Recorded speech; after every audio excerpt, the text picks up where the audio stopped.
لیکن دعوت اسلامی میں اتنے سال رہ کر دعوت اسلامی سے دور رہنے کی وجہ اور مجھے جو ہمارے نگران ہیں انہوں نے جب مجھے دیکھا تو میرا کلر جو تھا وہ چینج ہو گیا تھا. سوال یہ کرنا چاہوں گا کہ دعوت اسلامی کے نگران شورا جو کہ حاجی عمران اتاری صاحب ہیں، کیا نگران شورا وہ کنٹینیو ہونا چاہیے؟ نہیں، ہرگز نہیں، اور کبھی بھی نہیں. کیا بانی دعوت اسلامی آپ کے مرشد ہیں؟ جی نہیں.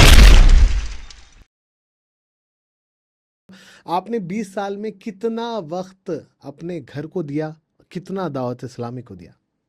20 سال میں مجھے یاد نہیں پڑتا کہ میں نے گھر پر عید کی ہو. کہ میں نے چل کر گاؤں سے گاؤں سفر بھی کیا ہے، میں نے چل کے ملک ملک بھی سفر کیا ہے. چل کر بائی واک، یعنی مبالغے کے ساتھ نہیں بول رہا ہوں. جی جی چل کر سمجھو کہ میں نے چلنا شروع کیا ہے، اور ایک ملک سے دوسرے ملک، ایک کنٹری سے دوسرے کنٹری، جی مطلب ویزا اور اس کے ساتھ میں ہاں میں نے الحمدللہ دین کی خدمت کے لیے میں نے چل کر بھی سفر کیا ہے. تب بھی میں بیٹھا ہی رہا. اب وہ بیچارے نیچے منڈی ڈال دیے، جو اپنی زبان میں کہا جاتا ہے. پھر منڈی اٹھائے اور کہا یہ مدنی مشورہ وقف اسلامی بھائیوں کا ہے. جب میں تو کہیں جاتا تھا مارکیٹ میں بھی دعوت اسلامی کے ڈونیشن لینے کے لیے، تو وہ لوگ بھی مجھ پر ہنستے تھے کہ آئیں ممبر نہیں ہو، دعوت اسلامی میں وقف ہی ہو، آئیں کہ بزنس نہیں کرنو، بزنس کرو یہ کرو تھیلا گنی نے گام گام پھری رہی آئی. السلام علیکم ورحمۃ اللہ وبرکاتہ. ناظرین اکرام، میں آپ کا دوست سید عمران مصطفیٰ حسینی لے کر آیا ہوں بہت ہی خوبصورت پوڈ کاسٹ. اور آج ہمارے پوڈ کاسٹ کے گیسٹ ہیں مشہور و معروف بزنس مین اور ماضی میں بہت ہی بہترین اسکالر ہمارے رہ چکے ہیں. میری مراد مقصود صاحب سے. السلام علیکم ورحمۃ اللہ وبرکاتہ. وعلیکم السلام ورحمۃ اللہ وبرکاتہ. کیا حال ہے، کیسے ہو آپ؟ الحمدللہ علی کل حال، اللہ کا کرم ہے، آپ کی دعائیں ہیں. ماشاء اللہ، خیر مقدم ہے آپ کا اس سیما ریکارڈز کے پوڈ کاسٹ میں. شکریہ. سب سے پہلا سوال جو کہ میں ڈائریکٹ اسٹریٹ پوائنٹ پہ آؤں گا، میرا سب سے پہلا سوال یہ ہے کہ آپ دعوت اسلامی آرگنائزیشن میں کیا آپ کی ذمہ داری ہے؟ ایٹ پریزنٹ جی دعوت اسلامی میں میری کوئی ذمہ داری نہیں ہے. جی اور آج چونکہ آپ نے دعوت اسلامی کے حوالے سے مجھے بلایا ہے، اس کے سوالات کے حوالے سے، تو آج ناظرین کو میں آپ کے توسل سے بتا دوں کہ جو بھی سوالات ہوں گے یہ ان آفیشیل ہوں گے، آفیشیل نہیں ہے. یہ دعوت اسلامی کے آفیشیل سوال نہیں ہے. چونکہ میرا وقت تقریباً 20 سال دعوت اسلامی میں گزرا ہے، تو اس حوالے سے جو میرے تجربات ہیں وہ میں آپ کے ساتھ شیئر کروں گا اور آپ کے سوال کے جواب دوں گا. بہت شکریہ. آپ نے ماشاءاللہ ایک واضح طور پر یہ بتا دیا کہ ان آفیشیل آپ کا جو بھی آپ کے جوابات ہیں وہ بھی ان آفیشیل ہی رہیں گے. لیکن ایک 20 سال بہت بڑا طویل وقت ہے. 20 سال دعوت اسلامی، یعنی کہ میں ایک آدھی زندگی اگر کسی کی بتا دوں کہ میں نے آدھی زندگی دعوت اسلامی میں دی ہے، تو آپ دعوت اسلامی میں آپ نے آدھی زندگی دی ہے. جی. تو دعوت اسلامی کا مین رول کیا ہے؟ ہم اس پہ بھی بات کریں گے. جو میں نے پہلا سوال کیا تھا اس پر بھی ہم بات کریں گے. تو ایک ایک کر کے آپ جواب اگر دے دیں تو بڑی مہربانی. دعوت اسلامی میں کیا سب ایک جیسے ہے یا سب کے سب نیک ہے؟ جس طرح سے مانا جاتا ہے دعوت اسلامی ایک پاک تحریک ہے، اور کیا سب کے سب اس کے اندر نیکوکار ہی ہے؟ اس میں ایسا ہے کہ پہلے تو وہ گناہگار عموماً ہوتے ہیں، یعنی معاشرتی طور پر، اور انہیں نیکی کی دعوت دی جاتی ہے، پھر وہ دعوت اسلامی میں آ کر نیک بنتے ہیں. جی. جیسے کہ دعوت اسلامی کے جو بانی ہیں، فاؤنڈر ہیں حضرت مولانا الیاس قادری صاحب، انہوں نے جو مقصد دیا ہے، مدنی مقصد، کہ مجھے اپنی اور ساری دنیا کے لوگوں کی اصلاح کی کوشش کرنی ہے. تو اس میں پتہ یہی چلتا ہے کہ ماحول میں آتے ہیں تو نیک بن جاتے ہیں. لیکن پھر بھی یہی امیر اہل سنت سے اگر سوال کیا جائے کہ کیا دعوت اسلامی میں سارے ہی لوگ اچھے ہیں، سارے ہی نیک ہیں، تو آپ کا جواب تو یہی ہوگا کہ ہم نے تو صرف جال ڈالا ہے جی مچھلیاں پکڑنے کے لیے، تو اب اس میں مچھلیاں بھی آ جاتی ہے اور ساتھ میں کیکڑے بھی پھنس جاتے ہیں. جی جی جی تو یہ ایک عوامی تحریک ہے، اس کا کوئی باقاعدہ سمجھو ممبرشپ وغیرہ نہیں ہوتی ہے. جی تو اس میں نیک بھی ہیں لیکن برے بھی ہیں. پہلے نیک تھے، پھر ہو سکتا ہے شیطان کسی وجہ سے بہکا بھی دے، تو ہم ہر کسی کو تو نیک مان لے، یہ ضروری نہیں ہے. جی ہاں میں اتنا دعوے کے ساتھ کہہ سکتا ہوں، یہ میرا حسن ظن ہے کہ جو فاؤنڈر آف دعوت اسلامی ہے مولانا الیاس قادری صاحب، جی الحمدللہ وہ نیک ہیں. لیکن دوسری تو سب عوام ہیں. جی اب عوام میں تو ظاہر سی بات ہے کہ آپ جب ایک دعوت اسلامی والا ہے ایک دعوت اسلامی والی ہے، اب دونوں کا رشتہ ہو رہا ہے تو وہ یہ سمجھ لے دعوت اسلامی والا کہ وہ تو دعوت اسلامی والی ہے، تو اب کوئی پوچھ گچھ کی ضرورت ہی نہیں ہے اور ایسے ہی ہم رشتہ کر لیں گے. جی تو ایسے رشتہ بھی نہیں کرنا چاہیے. ہم ایسے ڈونیشن دینے کی بات آئے تو اس طرح ڈونیشن بھی نہیں دینا چاہیے. بہت سارے لوگ بولتے ہیں کہ ڈونیشن کا جو سوال آپ نے رکھا ہے، ڈونیشن دعوت اسلامی کو دینا نہیں چاہیے، کیا یہ بات صحیح ہے؟ میں تو یہاں یہی عرض کروں گا کہ ڈونیشن دعوت اسلامی کو ہی دینا چاہیے، بلکہ یوں کہہ دوں کہ دعوت اسلامی کو بھی دینا چاہیے. پہلے تو جو اپنے رشتہ دار ہیں، ان میں جو غریب ہیں اور جو بھی دیگر لوگ جو مستحق ہیں، جو ہمارے قریب ہیں، ان کو ڈونیشن دینا چاہیے. لیکن دعوت اسلامی کو بے شک ڈونیشن دینا چاہیے. میں اپنے 20 سال جو دعوت اسلامی میں گزارے ہیں اس کی آپ کے سامنے بات رکھوں تو میں یہ کہہ سکتا ہوں کہ آپ کا ایک ایک روپیہ بلکہ ایک ایک پائی شریعت کے دیے ہوئے اصول کے مطابق دعوت اسلامی میں خرچ ہوگی. کیا بات؟ ہاں یہ بے فکر رہیے آپ. جی ایک پائی بھی ادھر سے ادھر ہونے کی کوئی بھی چانس نہیں ہے. یعنی اتنا مضبوط ترین نیٹ ورک بنایا گیا ہے کہ کوئی بھی ایک روپیہ ادھر سے ادھر نہیں کر سکتا، جی چاہے وہ شرعی اعتبار سے ہو، چاہے تنظیمی اعتبار سے ہو، چاہے وہ گورنمنٹ کے اصول کے اعتبار سے ہو. ہر اعتبار سے دعوت اسلامی الحمدللہ تحفظ کے ساتھ ایک ایک پائی استعمال کرتی ہے. پیسے جو استعمال کے لیے دیے جاتے کیا واقعی تن وہی پیسے وہی استعمال میں ہوتے ہیں؟ باپو میں آپ کو کیا بتاؤں، سید صاحب میں آپ کو کیا بتاؤں کہ جیسے آپ نے جس کام کے لیے دیا ہے اسی کام، اس کو مد کہا جاتا ہے کہ اسی مد میں استعمال کرنا. مسجد کا پیسہ مسجد میں ہی استعمال ہوتا ہے، اعتکاف کا پیسہ اعتکاف کے کھانوں پر ہی خرچ ہوتا ہے. آپ نے مدرسے میں پیسہ دیا تو مدرسے میں استعمال ہوگا، اسکول میں دیا اسکول میں ہوگا، مدنی چینل کے لیے دیا مدنی چینل میں استعمال ہوگا. اسی طرح سے مدنی قافلے کے لیے دیا ہے تو وہ قافلوں میں بھی ہوگا. تبلیغ کے دیگر کام ہے اس میں اگر استعمال کے لیے دیا ہے تو اسی میں استعمال ہوگا. یعنی جس مد کے لیے جو چندہ کیا جاتا ہے، جو ڈونیشن وصول کیا جاتا ہے، وہ اسی میں استعمال کرنے کی پوری سعی کی جاتی ہے. کیا بات ہے، ماشاءاللہ، بہت خوب. اور اس کے اندر ایک اور بھی جیسے کہ شعبہ جو آپ نے بتایا ہے کہ ایک الگ الگ کیا شعبے سے کیا مراد ہے آپ کی؟ یہ کہ فائنانس کی ذمہ داری ایک پرٹیکولر شخص کی ہوتی ہے یا کوئی یہ سارا کا سارا جو نظام کس طرح سے دعوت اسلامی انڈیا کا فائنینشلی نظام کس طرح سے چلتا ہے؟ اس میں جو ہوتا ہے انڈیا کے اندر دعوت اسلامی کی ہند مشاورت بنی ہوئی ہے اور اس میں الگ الگ ڈپارٹمنٹ ہے. شعبہ اس کا مطلب ہوتا ہے ڈپارٹمنٹ. تو دعوت اسلامی بہت سارے ڈپارٹمنٹ میں کام کرتی ہے. اب جو اس کے رکن ہوتے ہیں ان میں یہ سارے شعبے یعنی ڈپارٹمنٹ تقسیم ہوتے ہیں. پھر باقاعدہ اس کا ایک بجٹ بنایا جاتا ہے کہ جیسے جامعۃ المدینہ میں بچے عالم بنتے ہیں، اس طرح مدرسۃ المدینہ جس کے اندر بچے حافظ بنتے ہیں. تو کتنے بچے ہیں اور 1 سال تک ان بچوں کو کھانا بھی کھلایا جائے، دوائی بھی دی جائے، دیگر اخراجات بھی ان پر کیے جائیں، ان کے اساتذہ کی سیلریز بھی دی جائیں. Free of cost. جس بلڈنگ کے اندر یہ مان لو مدرسہ چل رہا ہے اگر وہ رینٹ پر ہے تو وہ رینٹ دیا جائے، الیکٹرک بل دیا جائے. تو 1 سال میں اس کا کتنا بجٹ بنے گا تو وہ باقاعدہ وہ مجلس بجٹ بنا کر دیتی ہے کہ مدرسۃ المدینہ کا اتنا بجٹ ہے، مدرسۃ المدینہ کے بعد جامعۃ المدینہ کا اتنا بجٹ ہے، تربیت گاہ کا اتنا بجٹ ہے، اسی طرح سے اعتکاف کا اتنا بجٹ ہے. تو یہ سارا بجٹ جو ہے وہ تیار ہوتا ہے اور تیار ہونے کے بعد اب ہمیں کتنے ڈونیشن کی ضرورت ہے وہ دیکھی جاتی ہے. پھر ٹارگیٹ دیے جاتے ہیں اور اتنے وصولی سارے ہوتی ہے. بجٹ نکالے جاتے ہیں تو کیا آپ کو نہیں لگتا کہ کہیں